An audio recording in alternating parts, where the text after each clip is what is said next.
الحمد لله نحمده ونستعينه ونستغفره ونعوذ بالله من شرور أنفسنا ومن سيئات أعمالنا من يهده الله فلا مضل له ومن يضلل فلا هادي له أشهد أن لا إله إلا الله وحده لا شريك له وأشهد أن محمدًا عبده ورسوله لا نبي بعده اللهم صل على محمد وعلى آله وأصحابه ومن تبعهم بإحسان إلى يوم الدين أما بعد فيا عباد الله أوصيكم وإياي نفسي بتقوى الله وطاعته لعلكم تفلحون وقال الله تعالى في القرآن الكريم أعوذ بالله من الشيطان الرجيم وما الحياة الدنيا إلا لعب ولهو وللدار الآخرة خير للذين يتقون أفلا تعقلون صدق الله العظيم. Pertama-tama puji dan syukur kepada Allah Subhanahu wa taala. Salawat dan salam kepada Rasulullah sallallahu alaihi wasallam beserta keluarga dan sahabat beliau sekalian. Kaum muslimin sidang jamaah Jumaah rahimakumullah. Dalam Al-Quran dan hadis Allah Subhanahu wa taala dan Rasulnya menggambarkan, menjelaskan kepada kita bahwasanya kehidupan akhirat kelak lebih kekal, lebih baik, lebih utama, lebih mulia dibandingkan dengan kehidupan di dunia yang fana ini. Dalam Al-Quran surah Ad-Duha ayat 4 Allah Subhanahu wa taala berfirman, A'udzu billahi minasyaitonir rajim. Walal akhiratu khairul laka minal ula. Dan betul-betul akhirat itu lebih baik bagimu dibandingkan dengan kehidupan dunia.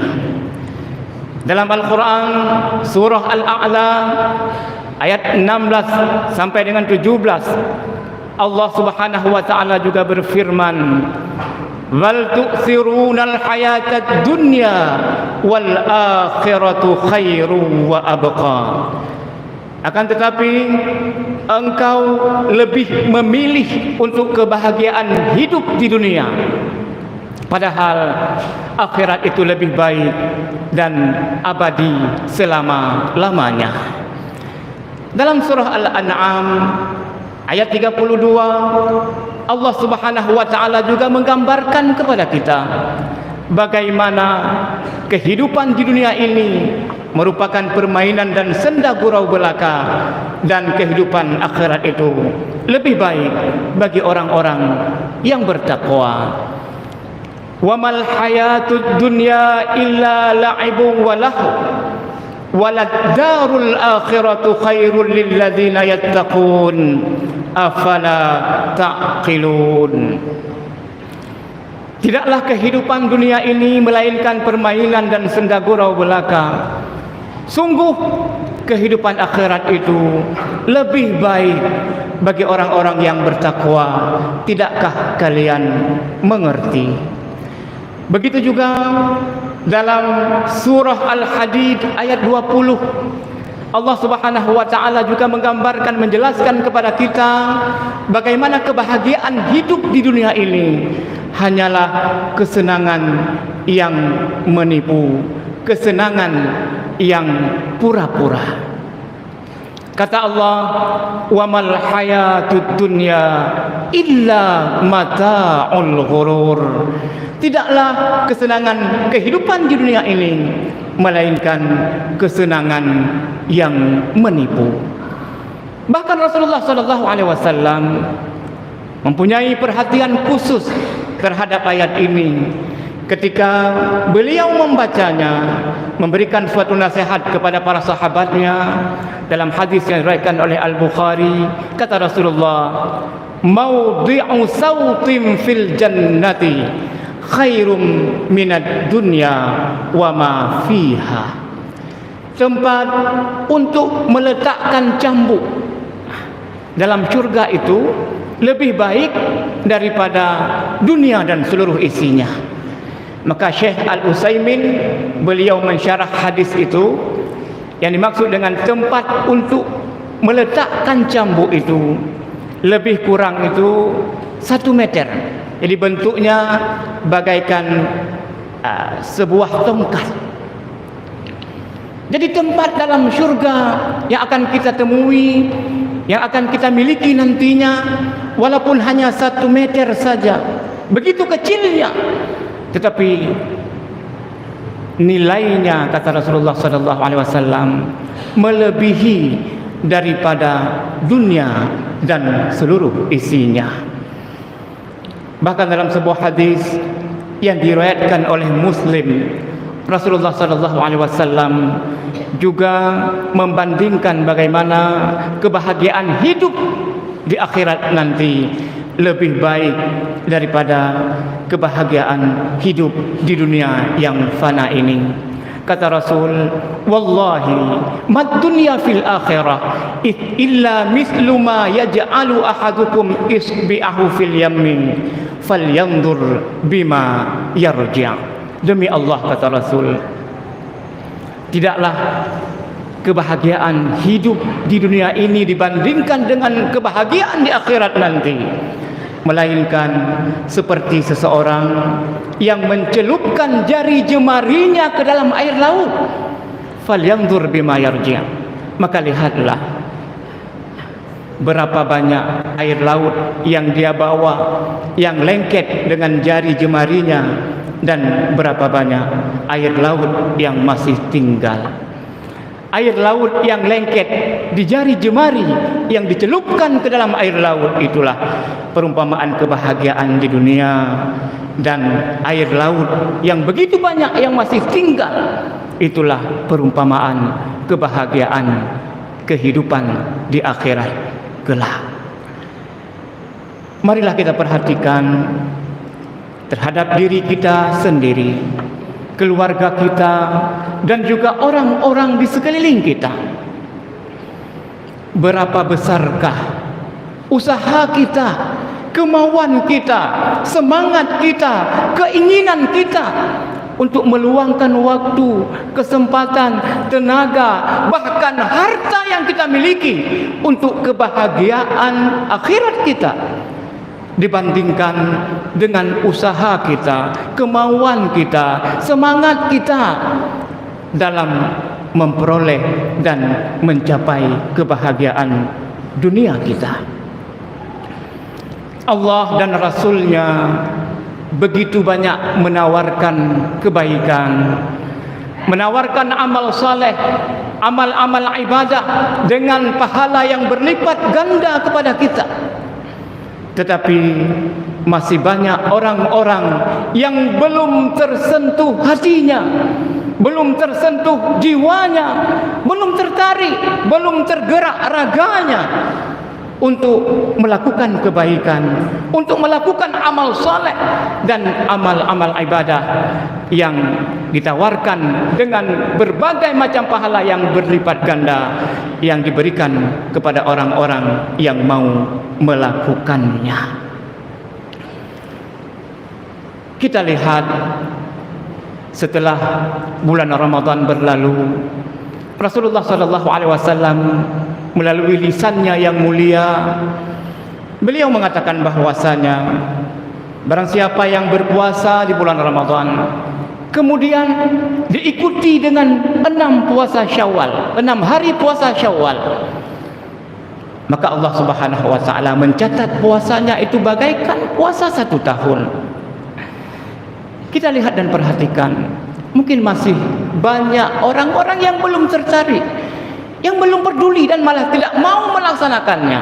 Padahal ini kesempatan yang sangat luar biasa yang Allah janjikan kepada kita untuk memperoleh pahala bagaikan puasa 1 tahun. Ini masih banyak orang-orang yang tidak melakukannya, tidak tertarik sama sekali, tidak ada kepedulian. Begitu juga ketika Rasulullah menawarkan kepada kita, orang-orang yang membaca Al-Quran 1 huruf saja yang kita baca, pahalanya itu 10 Allah berikan. Bagaimana kalau 1 ayat, 1 surah, 1 juz yang kita baca? Tetapi masih banyak orang-orang yang belum tertarik. Dalam bulan Ramadan kita begitu bersemangat membaca Al-Quran, tapi setelahnya banyak orang yang meninggalkan, bahkan merencanakan untuk membacanya di bulan Ramadan yang akan datang, yang umur kita sendiri kadang-kadang belum tentu mencapai bulan Ramadan yang akan datang. Di saat Allah Subhanahu wa taala juga menawarkan kepada kita bagaimana pahala sedekah itu. Kita berikan 1, bahkan Allah janjikan membalas sampai dengan 700 balasan. Bahkan Allah balas juga dengan bighairi hisab, dengan balasan yang tanpa batas. Tetapi ini juga kadang-kadang masih banyak di antara kita yang belum tertarik, belum tersentuh hatinya, belum tergerak untuk melakukannya. Begitu juga tidak lama lagi kita akan menghadapi Idul Kurban, Hari Raya Kurban. Banyak sekali luar biasa kebaikan bagi orang-orang yang mau berkorban. Allah menawarkan kepada kita, ini kesempatan bagi kita untuk melakukan amal ibadah yang sangat luar biasa, pahala dan ganjaran yang Allah berikan kepada orang-orang yang melaksanakannya. Bahkan Rasulullah sallallahu alaihi wasallam dalam sebuah hadis dari Aisyah radhiyallahu anha yang diriwayatkan oleh At-Tirmidzi dan Ibnu Majah, Rasulullah sallallahu alaihi wasallam bersabda, "Ma 'amila adamiyyun min 'amalin yauman nahar ahabbu ila Allahi min ihraqid dam. Innaha la ta'ti yaumal qiyamati biquruniha wa ash'ariha wa adlafiha wa anna ad-dama la yaqa'u min Allahi bimakanin qabla an yaqa'a min al-ardi fatibu biha nafsa." Kata Rasulullah, tidak ada amalan yang lebih baik yang dilakukan oleh anak Adam pada hari nahar, yaitu hari-hari yang ditetapkan untuk menyembelih hewan kurban, mulai hari pertama hari raya Idul Adha, kemudian juga pada 3 hari-hari tasyrik. Tidak ada amalan yang paling dicintai oleh Allah, walaupun kita bersedekah dengan berkali-kali lipat melebihi hewan kurban yang kita sembelih, tetapi kebaikannya tidak mampu melampaui orang-orang yang berkurban pada Yaumun Nahar tersebut. Kata Rasulullah, hewan kurban itu akan datang kepada kita di hari kiamat, lengkap dengan tanduk-tanduknya, lengkap dengan bulu-bulunya, lengkap dengan kuku-kukunya. Seakan hewan-hewan kurban ini naik saksi di hadapan Allah Subhanahu wa taala. Inilah hamba-Mu ya Allah, yang dengan keikhlasan karena perintah-Mu dan perintah Rasul-Mu dia menyembelihku, maka aku bersaksi atas kebaikan dan amal saleh yang dilakukan oleh hamba-Mu. Pada hari itu kita membutuhkan pertolongan Allah Subhanahu wa taala, juga pertolongan dan syafaat-syafaat yang diizinkan oleh Allah Subhanahu wa taala. Salah satu yang akan menolong kita adalah binatang atau hewan kurban yang kita sembelih. Bahkan kata Rasulullah sallallahu alaihi wasallam, darah yang keluar dari hewan kurban yang disembelih itu sebelum menyentuh bumi, maka pada saat itu juga sebelum menyentuh bumi, darah itu sudah sampai kepada Allah Subhanahu wa taala, dan Allah Subhanahu wa taala telah memberikan ganjaran dan pahala yang sangat luar biasa bagi orang yang menyembelih kurban itu. Bahkan dalam hadis yang lain yang diriwayatkan oleh Abu Dawud, para sahabat pernah bertanya kepada Rasulullah sallallahu alaihi wasallam, "Ma hadhil adahi?" Apa hewan kurban? Apa kurban itu? Maka Rasulullah menjawab bahwasanya kurban itu sunnatu abikum Ibrahim. Itu merupakan sunnah daripada bapak kalian, itu Nabi Ibrahim alaihissalam. Nabi Ibrahim alaihissalam, sunnah Nabi Ibrahim alaihissalam. Maka para sahabat bertanya, "Malana minha?" Apa yang kami dapatkan dengan berkurban itu? Rasulullah sallallahu alaihi wasallam menjawab, "Bi kulli sya'ratin minha hasanah."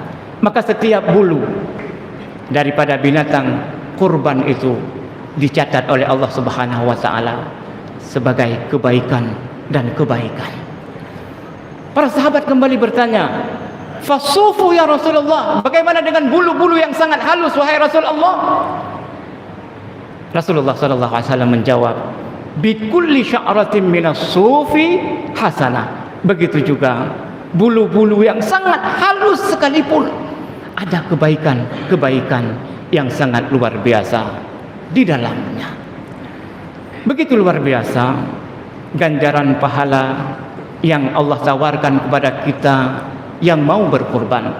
Tetapi sekali lagi masih sangat sedikit orang-orang yang tertarik, yang tersentuh hatinya untuk melakukannya. Padahal kalau kita lihat, berkurban itu sunnah muakkadah, sunnah yang sangat dianjurkan. Bahkan pendapat dari kalangan Imam Hanafi, berkurban itu malah dipandang wajib. Sementara dalam pandangan Imam Malik, Syafi'i dan Hambali, mereka menggolongkan bahwasanya berkurban itu merupakan sunnah muakkadah, sunnah yang dikuatkan, sunnah yang begitu luar biasa dianjurkan kepada kita. Bahkan Imam Malik juga Syafi'i dan Hambali, mereka bersepakat bahwasanya yukrahu tarkuha lil qadir alaiha, dibenci makruh bagi orang-orang yang meninggalkan kurban ini sementara dia mempunyai kemampuan untuk berkorban. Yukrahu, makruh. Nah, ini kita juga berhati-hati. Makruh ini walaupun tidak sampai mengakibatkan dosa ketika kita tinggalkan, tetapi makruh yang selalu kita ulang-ulang, ini juga bisa mengakibatkan Allah Subhanahu wa taala menarik keberkahan daripada rezeki yang kita miliki. Ini tidak ubahnya seperti seseorang yang membenci seseorang kadang-kadang tanpa alasan. Dia benci padahal tidak ada kesalahan yang dia perbuat. Di saat dia membenci seseorang yang dia benci itu, ini sudah pasti dia akan susah untuk memberikan bantuan kepada orang yang dibenci. Jangankan memberi bantuan, melihat saja, bertemu saja dia tidak mau. Begitu juga ketika makruh yang kita ulang-ulang, walaupun ini dibenci, ketika kita meninggalkan sesuatu hal kemudian dibenci oleh Allah Subhanahu wa taala, bisa jadi keberkahan daripada rezeki kita akan dicabut oleh Allah Subhanahu wa taala. Orang-orang begitu bersemangat untuk memenuhi kebutuhan dunianya. Apakah itu HP baru, Honda, mobil dan sebagainya. Dengan semangat yang sangat luar biasa, menabung, berusaha dengan sekuat tenaga, keinginan-keinginannya itu bisa tercapai. HP baru, Honda baru. Ini demi kebahagiaan dunia. Tetapi untuk akhirat, kita sangat menyayangkan. Bahkan dalam satu kampung itu kakaknya itu sampai ratusan kakak. Tetapi orang yang berkurban sangat sedikit sekali. Di menasah-menasah, di masjid-masjid, melalui grup-grup WA dihimbau untuk kita berkorban. Tetapi ada orang-orang yang tidak mau peduli sedikit pun, tidak tersentuh hatinya, mengabaikan seruan-seruan itu tanpa mau berusaha sedikit pun, dengan alasan saya belum mampu. Padahal kalau kita lihat kemampuan itu, kalau menurut pendapat dari Imam Malik, Syafi'i dan juga Hambali, orang-orang ketika mampu membeli satu ekor kambing, kemudian setelah itu dia tidak ada mudarat sedikit pun, bisa menafkahi keluarganya, hidup tidak susah dan sebagainya, itu sudah tergolong kepada harus dia sembelih. Itu sudah sunnah muakkadah baginya. Ketika meninggalkannya itu dibenci atau makruh. Tetapi dalam pendapat Hanafi, karena beliau itu mewajibkan, maka kadar wajib bagi seseorang yang harus menyembelih hewan kurban itu ketika sampai nisab zakat. Jadi hartanya sampai nisab zakat. Jadi orang-orang yang mampu menurut Imam Malik, Syafi'i dan juga Hambali, yaitu kadar ketika kita mampu membeli kambing atau mampu secara berkelompok membeli lembu, kemudian kita tidak mudarat hidup setelah itu, berarti sudah harus melakukan atau harus berkorban. Harus berkorban. Bahkan Imam Hanafi, Imam Malik dan juga Hambali, beliau juga mengatakan bahwasanya man istata'a ay yastadin istadah. Ketika dia mampu, nah ini berhutang. Bahkan pendapat mereka ini boleh berhutang kalau dia yakin bisa membayarnya dan mau membayarnya, bisa berhutang untuk berkurban. Karena mengingat begitu luar biasanya, besar sekali fadilat, besar sekali pahala yang diperoleh oleh orang-orang yang berkorban. Jadi mudah-mudahan kita hamba-hamba Allah yang beriman selalu tersentuh hati kita, tersentuh jiwa kita, selalu menyahuti segala kebaikan-kebaikan, segala amal ibadah, segala amal soleh yang Allah tawarkan kepada kita untuk kebahagiaan akhirat kita. Karena orang-orang yang mengagungkan syiar-syiar Allah Subhanahu wa taala itu menandakan ketakwaan hati orang tersebut. Kata Allah Subhanahu wa taala, "Dzalika wa may yu'azzim sya'airallah fa innaha min taqwal qulub."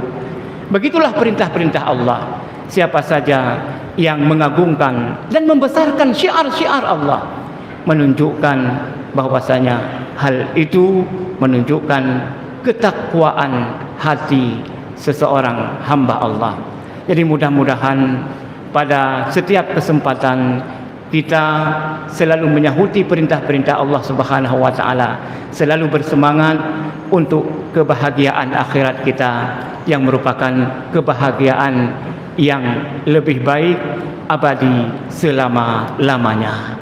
Fa'tabiru ya ulil albab la'allakum turhamun.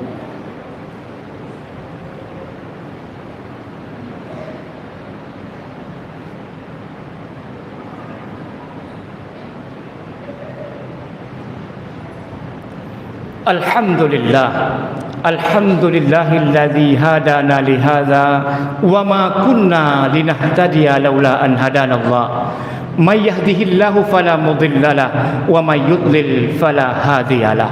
أشهد أن لا إله إلا الله وحده لا شريك له وأشهد أن محمدا عبده ورسوله لا نبي بعده. اللهم صل على محمد وعلى آله وأصحابه ومن تبع رسالته العزيزة. أما بعد فيا عباد الله أوصيكم وإياي نفسي بتقوى الله فقد فاز المتقون. وقال الله تعالى في القرآن الكريم أعوذ بالله من الشيطان الرجيم إن الله وملائكته يصلون على النبي يا أيها الذين آمنوا صلوا عليه وسلموا تسليما. اللهم اغفر للمسلمين والمسلمات والمؤمنين والمؤمنات الأحياء منهم والأموات إنك سميع قريب مجيب الدعوات يا قاضي الحاجات. اللهم اغفر لنا ولإخواننا الذين سبقونا بالإيمان ولا تجعل في قلوبنا غلا للذين آمنوا ربنا إنك رؤوف رحيم. ربنا أتنا في الدنيا حسنة وفي الآخرة حسنة وقنا عذاب النار والحمد لله رب العالمين ولذكر الله أكبر.